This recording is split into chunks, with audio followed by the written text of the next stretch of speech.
ಕಾಂಗ್ರೆಸ್ ನಾಯಕರು ಪದೇ ಪದೇ ಆರ್ಎಸ್ಎಸ್ ಬ್ಯಾನ್ ಮಾಡಬೇಕು ಅನ್ನೋ ಹೇಳಿಕೆಯನ್ನ ಕೊಡ್ತಾ ಇದ್ದಾರೆ. ಮಲ್ಲಿಕಾರ್ಜುನ್ ಖರ್ಗೆ ಕೂಡ ನಿನ್ನೆ ತಾನೇ ಆರ್ಎಸ್ಎಸ್ ಬ್ಯಾನ್ ಆಗಬೇಕು ಅಂತ ಹೇಳಿದ್ರು. ಈ ಕುರಿತು ಆರ್ಎಸ್ಎಸ್ ಪ್ರಧಾನ ಕಾರ್ಯದರ್ಶಿ ದತ್ತಾತ್ರೇಯ ಹೊಸವಾಳೆ ಹಾಗೂ ಮೊದಲ ಪ್ರತಿಕ್ರಿಯೆಯನ್ನ ನೀಡಿದ್ದಾರೆ. ಇಲ್ಲಿ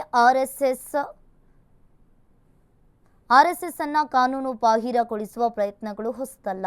ಈ ಹಿಂದೆ ಪದೇ ಪದೇ ಈ ಪ್ರಯತ್ನ ವಿಫಲವಾಗಿದೆ ಅಂತ ತಿರುಗೇಟನ್ನ ಕೊಟ್ಟಿದ್ದಾರೆ. ಇನ್ನು ಕಾಂಗ್ರೆಸ್ ಎಂಎಲ್ಸಿ ಬಿಕೆ ಹರಿಪ್ರಸಾದ್ ಮತ್ತೆ ಆರ್ಎಸ್ಎಸ್ ವಿರುದ್ಧ ಕಿಡಿಕಾರಿದ್ದಾರೆ. ರಾಷ್ಟ್ರ ರಾಜ್ಯದಲ್ಲಿ ಆರ್ಎಸ್ಎಸ್ನಿಂದ ಶಾಂತಿ ಕದಡುವ ಆರ್ಎಸ್ಎಸ್ ಸಂಘವನ್ನ ಬ್ಯಾನ್ ಮಾಡಬೇಕು, ಮಲ್ಲಿಕಾರ್ಜುನ್ ಖರ್ಗೆ ದಾಖಲೆಯನ್ನ ಇಟ್ಟುಕೊಂಡೇ ಹೇಳಿದ್ದಾರೆ. ಆರ್ಎಸ್ಎಸ್ ಬಗ್ಗೆ ಕಾಂಗ್ರೆಸ್ ಪಕ್ಷದಲ್ಲಿ ದ್ವಂದ್ವ ನೀತಿ ಇಲ್ಲ ಅಂತ ಹರಿಪ್ರಸಾದ್ ಹೇಳಿದ್ದಾರೆ. कई बार प्रयत्न किया था ना, वो मुझे लगता है पहले के अनुभव से थोड़ा सीखना चाहिए।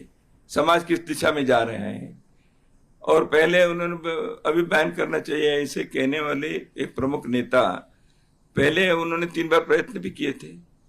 उसको समाज ने क्या कहा, न्यायालय ने क्या कहा, क्या मिला उससे, और ये सब होने के बाद भी संघ का कार्य आगे बढ़ता गया। और बैन करना चाहिए ना, उसका कोई कारण होता है, मुझे इच्छा हो गई इसलिए बैन करना चाहिए, ऐसे थोड़ी होता है।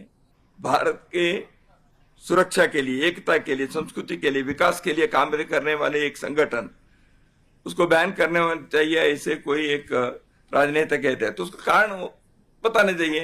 ऐसा है तो वो संबंधित उसमें कारण बताकर प्रयत्न करके देखें।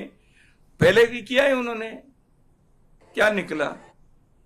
समाज ने तो संघ को स्वीकार किया है और सरकार के व्यवस्था ने भी उस सभी बैन को गलत सिद्ध करके फैसला दिया है। तो मुझे लगता है ऐसे कहने वाले नेता पहले के अनुभव से पाठ सीखना चाहिए। ಅನ್ನೋದನ್ನ ಇವರು ಬಹಳ ಸ್ಪಷ್ಟವಾಗಿ ಹೇಳಿದ್ರೆ ಬಹಳ ಚೆನ್ನಾಗಿರುತ್ತೆ. ದೇಶದ ಭದ್ರತೆಗೋಸ್ಕರ RSS ಅವರು ಯಾವ ರೀತಿಯ ಕಾರ್ಯ ಚಟುವಟಿಕೆಗಳು ಮಾಡಲಿ ಅಂತ ಇದುವರೆಗೂ ಸಹ ಹೇಳಿಲ್ಲ.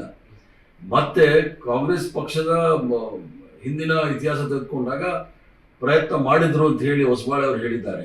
ಯಾಕೆ ಪ್ರಯತ್ನ ಮಾಡಿದ್ರು ಅಂತ ಹೇಳಿದ್ರೆ, ಹಿಂದೆ 1969 ಇಸ್ವಿನಲ್ಲಿ ಜಸ್ಟಿಸ್ ರಘುಬರ್ ದಯಾಲ್ ಅವರ ಒಂದು ಕಮಿಷನ್ ಮಾಡಿದ್ರು. ಅದರ ರಾಂಚಿ, ಹಟಿಯಾ, ಜಮ್ಶೆಡ್ಪುರಲ್ಲಿ ಕೋಮುಗಲಭೆಗಳಾದಾಗ ಅತಂತ ಜಸ್ಟಿಸ್ ಜಗನ್ಮೋಹನ್ ರೆಡ್ಡಿ ಅವರು ಮಾಡಿದ್ರು.